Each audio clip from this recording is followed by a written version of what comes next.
দর্শক, দেখেন, সৌদি আরবের সিকিউরিটিরা তাদের সারাক্ষণ কাজ থাকে না, সারাক্ষণ অবশ্য মোবাইল টিপে মেয়েদের সাথে কথা বলে আনন্দ করে, এরা হিসেবে করে, তাদের আর কোনো কাজ নেই। সারাক্ষণ বইয়া থাকতে থাকতে দেখেন কত মোটা হয়েছে।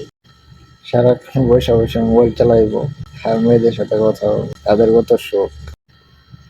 আর টিকটক শুধু খালি টিকটক করবো, টিকটক চালাইবো, টিকটকের মেয়েদের সাথে কথা বলবো, এসবই তাদের কাজ। ইয়াং পোলা হইলে যা হয় আর কি।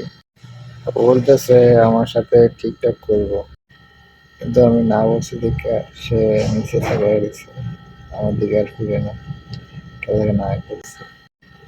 আমি কইছি আর কি যে টিকটক আমি করি না, টিকটক করি না দেখে আমারও কইতেছে ইনতা মফিক হয়েছে না, আমি পালানো। তো সৌদি আরবের সিকিউরিটি আসলে কোনো কাজই থাকে না, তারা সারাক্ষণ বসে থাকবে, মানে যাদের কাজে এটা, টেনশন নেই, চিন্তা নেই, খুবই আরামের চাকরি।